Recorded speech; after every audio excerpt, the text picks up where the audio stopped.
A beef between two titans of the New York music scene hits the sex trafficking and racketeering trial of Sean Diddy Combs. Why 50 Cent was brought up this week during emotional witness testimony. Combs and 50, they've been at odds for a long time. And now, one of them is facing the possibility of spending the rest of their life in federal prison, and the other is not holding back or hiding the apparent joy they find in that possibility happening with a guilty verdict. What's unfolding right now isn't just another loud disagreement dressed up as entertainment. It's the moment where years of tension finally collide with a public narrative that can't be controlled, edited, or buried. When something drops into the mainstream that reframes the past. To go back a long time, they have been rivals for a long time. And this week we learned that, at least from Diddy's side of things, this feud apparently went far beyond words.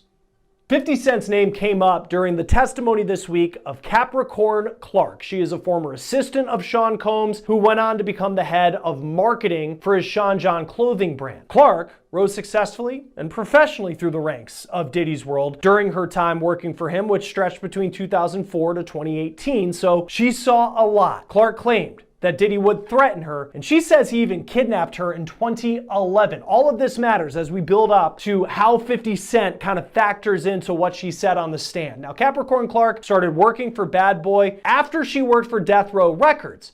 Now that's surprising, since Death Row was ran by perhaps Diddy's most hated enemy, Suge Knight. Clark said that one of her good friends had a baby with Suge Knight, and that's how she knew him. And in perhaps the most shocking story from her testimony, Clark claimed that shortly after she started working for Diddy, Diddy and his security guards took her to Central Park after dark, and Diddy said, quote, "He told me he didn't know that I had anything to do with Suge Knight, and if anything happened, he would have to kill me." It is an allegation that paints Combs as someone who is ready to take a life. But as Capricorn Clark's testimony continued, she brought up another rival of Sean Diddy Combs and another allegation that he made an ominous threat of violence. Clark testified, when working for Diddy, they went to a press event at MTV and 50 Cent was there. And just wait until you hear what she says Diddy told 50's manager. 50 Cent's real name is Curtis Jackson. He rose to fame in the early 2000s. You might remember songs like In the Club. You might remember that he was the leader of the rap group G-Unit. Now, 50 grew up in Jamaica, Queens, New York. Diddy, also a New York native. He was born in Harlem, grew up in Mount Vernon, New York, just about 20 miles away. And even though they both had success in music, they both rose to fame representing the city of New York and the rap scene there, they have been longtime rivals. In 2006, 50 Cent released a diss track about Diddy. So almost 20 years ago, this goes back a long way. And in that diss track, he says, quote, "Who shot Biggie Smalls? We don't get 'em. They gon' kill us all. Man, Puffy know who hit that expletive. Man, that expletive soft." Now 50 is accusing Combs there of knowing who killed his friend, the notorious B.I.G. Christopher Wallace. Wallace and Puffy were incredibly close, but Wallace was shot and killed in a drive-by shooting in Los Angeles in 1997, and no one has ever been charged for pulling the trigger. This all happened during really the height of the East Coast-West Coast rap rivalry of the 90s, which involved Suge Knight, who we mentioned earlier. 50 Cent has also accused Diddy of orchestrating the murder of death row rapper Tupac Shakur, who died in 1996 in a Las Vegas drive-by shooting. This is Dwayne Keefe D. Davis. He was arrested in September 2023, and he is the only person facing charges related to Tupac's murder. But 50 Cent has continued to push the allegation that Sean Combs either knows something or did something for Tupac to end up dead, though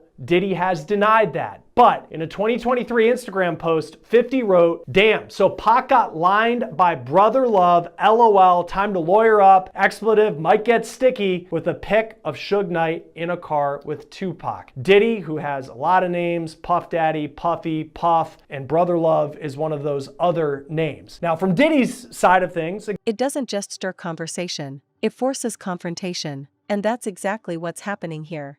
For a long time, this rivalry lived in the background. It survived on glances, on coded comments, on moments where silence did more damage than insults ever could. It was never resolved because it was never meant to be. As long as both sides could operate in their own lanes, the tension stayed manageable, contained. But containment only works until an outside force steps in and changes the rules. That outside force came in the form of a revelation that didn't ask for permission. Suddenly, the past wasn't a private asset anymore. It wasn't something to be selectively remembered or conveniently forgotten. It was repackaged, redistributed, and placed in front of an audience that doesn't care about legacy politics or unspoken hierarchies. Once that happened, the feud stopped being optional. This is what pushes things to the breaking point. Because when a narrative escapes the people who built it, the instinct is to fight back, not with truth, but with dominance, with volume, with presence. Again, he's denied having anything to do with Tupac's murder, and he's also denied having anything to do with Christopher Wallace's death, and he's denied publicly having issues with 50 Cent. Here's what Combs said when he was asked about a beef with 50 in a 2018 interview with the radio show The Breakfast Club, Power 105.1 FM. Hey, yo, I don't have no beef with I don't know why. With Fifth. He loves me. He loves me. Do y'all really can't have see a it? beef? I mean, y'all can't see it. No, we can't see Y'all it, can't man. see that he loves me? But see, You really think that's hate?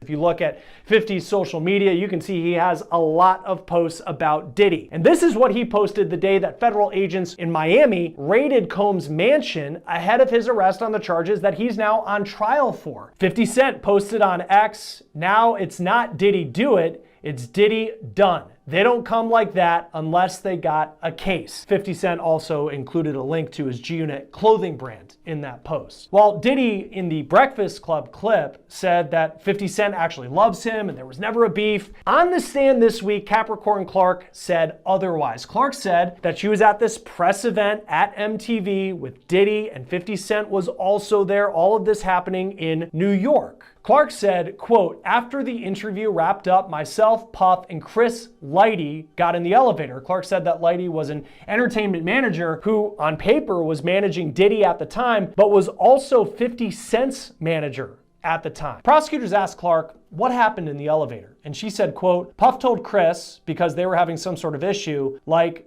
I really don't like all the back and forth. I don't do that. I like guns." The prosecutor then asked, "What's the issue with an individual?" And Clark responded, he had an issue with 50 Cent. She said Combs was very serious when he said that. In this case, it has become common to hear testimony from witnesses about alleged threats by Diddy. In fact, several witnesses have said that Diddy regularly threatened to fire people, to beat people, like his former girlfriend Cassie Ventura, and in this case, making a threat involving firearms to settle a dispute, per the testimony of someone who was one of his closest associates for more than a decade. Invoking gun violence and some sort of veiled threat, that could be scary for some, but apparently not 50 Cent.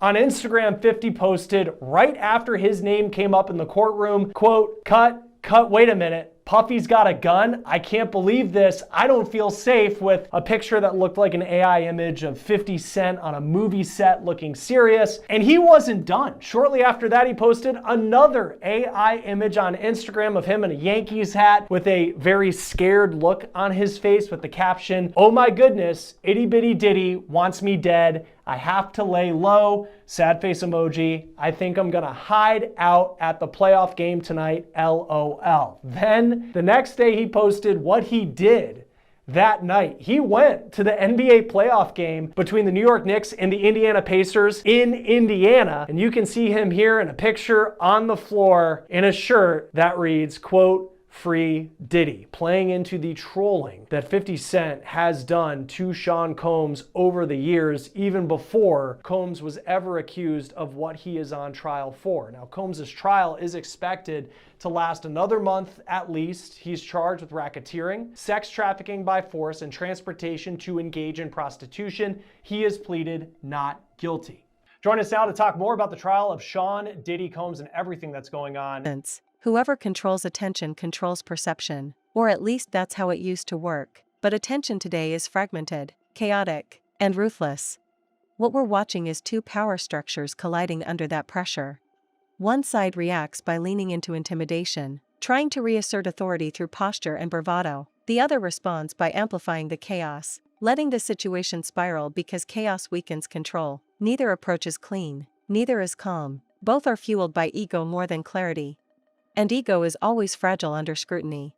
The revelation itself isn't even the most important part anymore. It's the reactions that followed, the sudden urgency, the inability to ignore it, the way every move now feels defensive instead of confident. That shift is subtle, but people notice it. Audiences are good at sensing fear disguised as arrogance. When someone is truly unbothered, they don't need to perform indifference. This face-off didn't escalate because of facts alone. It escalated because of implication, because stories don't have to accuse directly. Inside the courtroom is Afi Patterson, civil and criminal defense attorney. Thanks for taking the time to be with us. We're focusing on what was a minor moment in the grand scheme of everything we heard in the trial this week, but there's this anecdote that Capricorn Clark told about what related to 50 Cent, but what Diddy allegedly told 50 Cent's manager at MTV during her time of working for Diddy. What did you make of that? Sean Combs saying, I don't like the back and forth, but I like guns. I think it goes to the overall case. They've been saying that Diddy was a dangerous guy. If he made a threat, he could back it up. And I do recall reading that she said that his demeanor was very, very serious. And knowing knowing his history, his violent history, knowing about the beef between Biggie and Tupac, I think that it probably frightened her. And I think that just again, her knowing about his violence, his propensity for violence, his behavior with her, his behavior with Cassie, his behavior with other employees, he's just continually in reinforcing that violence. So I think it was a really good moment for the government. Yeah, it's just, and it seems like there are these little moments along the way where there are some celebrity names that pop up. This case, it was 50 Mhm. Cent. We heard earlier in the trial, Usher and Neo were at a dinner where Cassie was allegedly assaulted. It was unclear whether they saw that, but it Mhm. was said that they were there. As far as the history of 50 Cent and Diddy, do we know how it started? I know that 50 Cent had a diss track, I think around 2006, claiming that Mhm. Sean Combs knew who killed Biggie Smalls, but is there a particular incident that happened that made 50 Cent just seem to really start to come at Sean Combs? I don't know what's ground zero for them. I've seen, interviews that 50 has given saying that it's all business with them. I know they both have alcohol lines, and I know, they're both from New York. I think 50 is maybe from Queens and Diddy is from Harlem. I don't know what their ground zero is, but I know that since this since this all came out, 50 has not stopped. He's been taunting Diddy online. You, of course, know about the documentary. I believe it got picked up by Netflix, and he is supposedly donating the proceeds to victims of domestic violence. Diddy has had his knee on his neck and his foot to the gas on Diddy for a while, but again, I don't know where it started. Yeah, I mean, 50 Cent, for many people, if it was ever, there was an anecdote that came out that someone had said, oh, I like guns when talking about it back and forth, it might scare you. 50 Cent was at the Mhm. Knicks Pacers game in Indiana with a free Diddy t-shirt on, sitting courtside the next day. That's Was just, he? it's different. It was, yeah, it was different. Mhm. I look back and we aired a bit kind of leading into this interview, a clip from the Breakfast Club. It was 2018 and Diddy was on the show and they asked about the issues that he had with 50 Cent. And he said, there's no issues. I love him. He loves me. Mhm. He was kind of joking about it. And then you hear these stories that come out, whether it's this one specifically Mhm. about 50 Cent or just in general, the picture that's being painted by the government in this trial.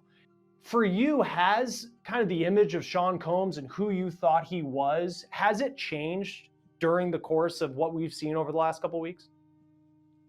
Certainly over the course of what we've seen, but I think I've seen an interview where 50 said, if To cause damage. Sometimes all they have to do is reopen old doors and let people imagine what was happening behind them. Imagination is dangerous territory when trust is already thin. That's why the feud feels uglier now, more desperate, less calculated. It's not about winning an argument or proving a point. It's about preventing a shift in how history is understood. Once that shift starts, it's almost impossible to reverse. Control over the past is power. Losing that control feels like an existential threat. Dragging this conflict into the open wasn't accidental, it was inevitable. When pressure builds without release, it explodes sideways. The public stage becomes the battlefield because private influence no longer works the way it used to. Platforms don't answer to individuals anymore. Audiences don't wait for permission to form opinions. And opinions, once formed, don't care how loudly you object. What makes this moment different from previous flare-ups is the timing. The environment has changed. People are more skeptical, more willing to question long. If you want to go nowhere, go to Diddy. If you're ready for your career to die, go to Diddy. It's long been rumored that Diddy didn't necessarily treat his artists properly, and if you look through his roster of artists, you'll see a lot of individuals whose careers probably started off really, really well, but they ended up with no money. That's long been the rumor. There've been rumors of abuse by Diddy toward Cassie and toward Kim and some other women as well. Even when he was at, I think Uptown is where he originally started. So there have always been rumors, but nothing really solidified and verified like we've had in this trial. It's been awful. I think it would be awful for anyone. I don't think his reputation is in the business world certainly will never recover. And even if he's found not guilty, his name is mud. I don't think that it's recoverable. I think everybody is extremely shocked, especially just some of the sexually explicit things. We have a huge morality issue in America. So anything that's like a little deviant is just not going to be really good for you. So I think everybody's a little shocked. I'm a little shocked and appalled and horrified, and I think a lot of people are. But this is not what we knew. We knew some things weren't right, but we didn't know just how wrong they were.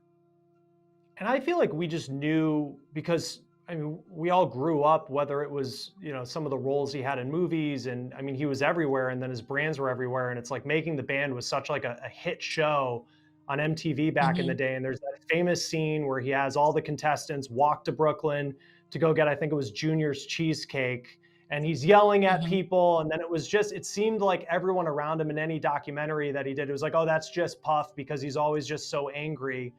And then it's just this whole other level in the trial where it just, as an attorney, I mean, how effective has the government been as you just read, and we can only read transcripts really and kind of hear from the people we Hmm. have in the courtroom, but just at this point, how effective has the government been in painting the picture of this isn't just someone who was a domestic abuser, this isn't someone who was just a mean boss, but this was a racketeer who was running a criminal enterprise. Hmm.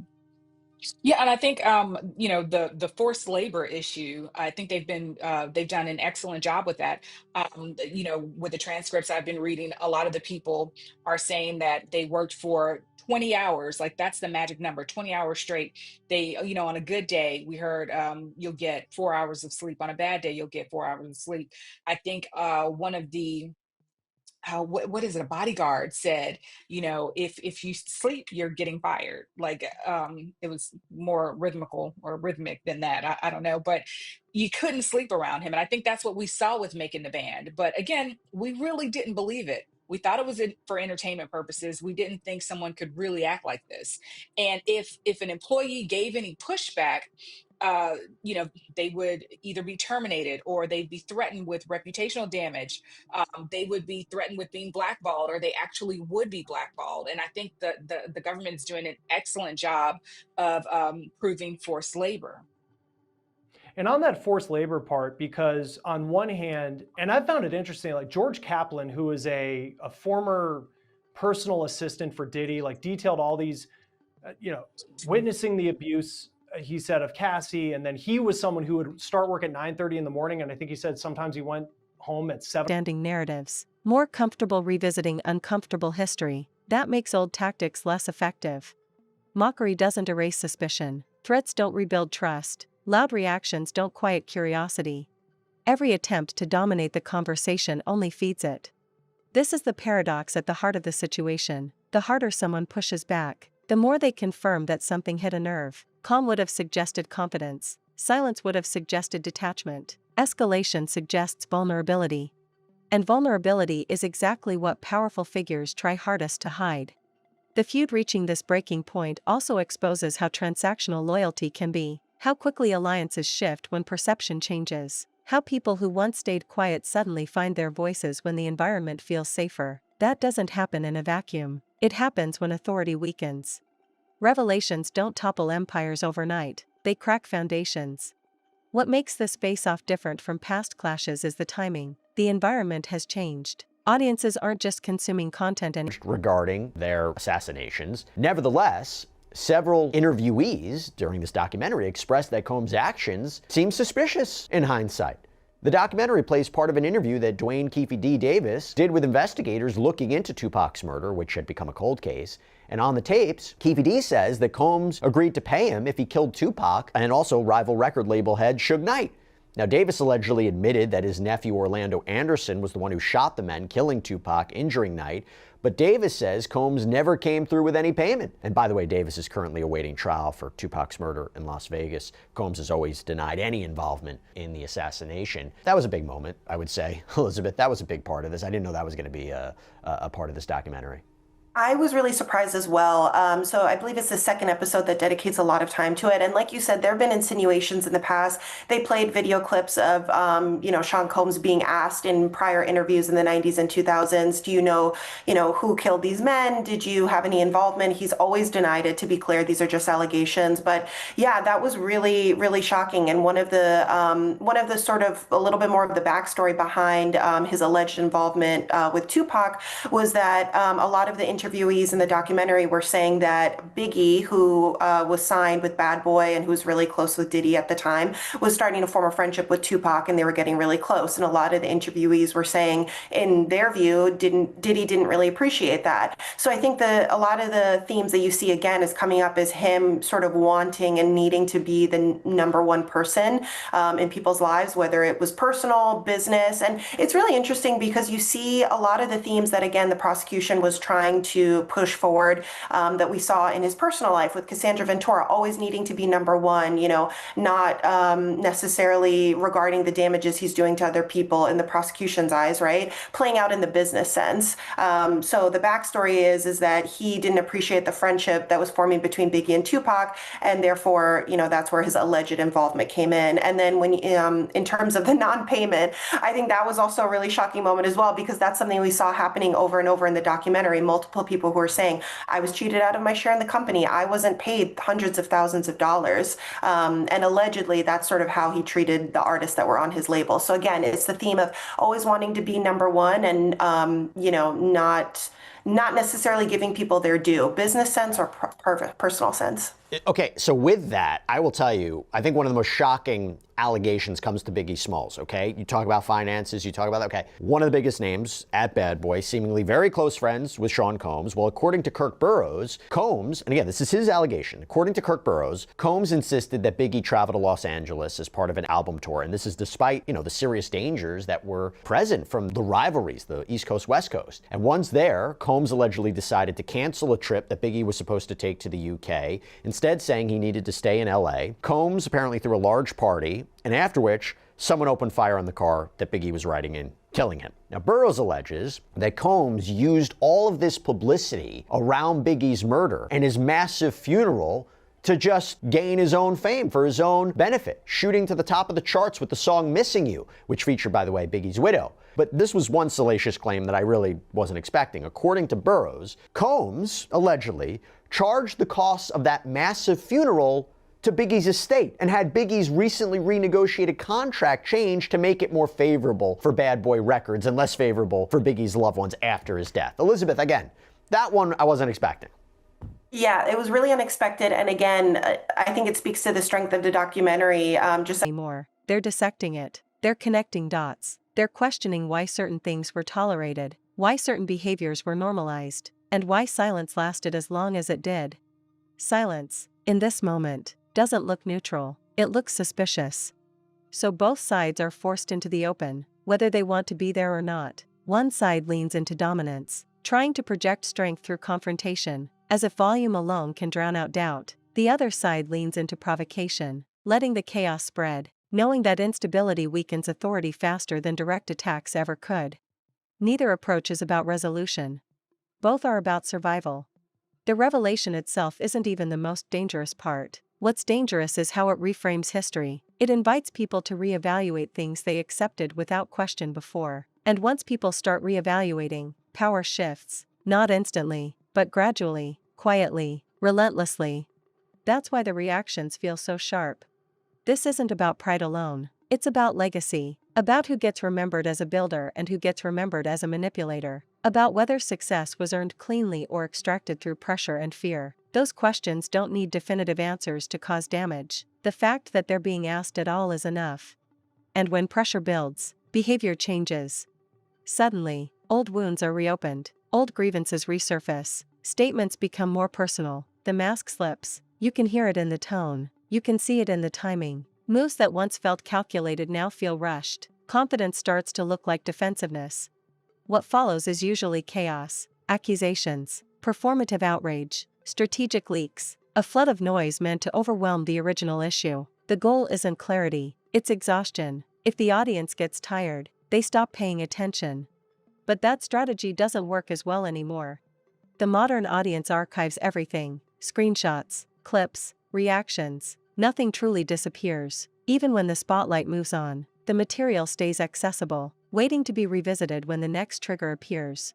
That's why this moment feels so final, not an outcome, but an exposure. No matter how this face-off cools down, it won't return to the old status quo. Too many people have seen the cracks. Too many have started asking questions that don't have clean answers. Too many narratives have collided for everything to be neatly reset. This isn't about a feud anymore. It's about what happens when power built on control meets a system that thrives on disruption. When curated images meet unfiltered curiosity. When history stops being private property. The breaking point isn't marked by one explosive moment. It's marked by the realization that things will never feel as secure as they once did. And that realization changes behavior. From here on out, every move will be scrutinized, every silence interpreted, every outburst analyzed. The margin for error shrinks when trust is gone. When perception shifts, even neutral actions can be seen as suspicious. That's the cost of losing narrative control. The face-off everyone is watching isn't really between two individuals. It's between the past and the present, between old power dynamics and new ones, between a world where influence could be managed quietly and one where everything plays out in public. And once that collision happens, there's no clean winner. There's only exposure,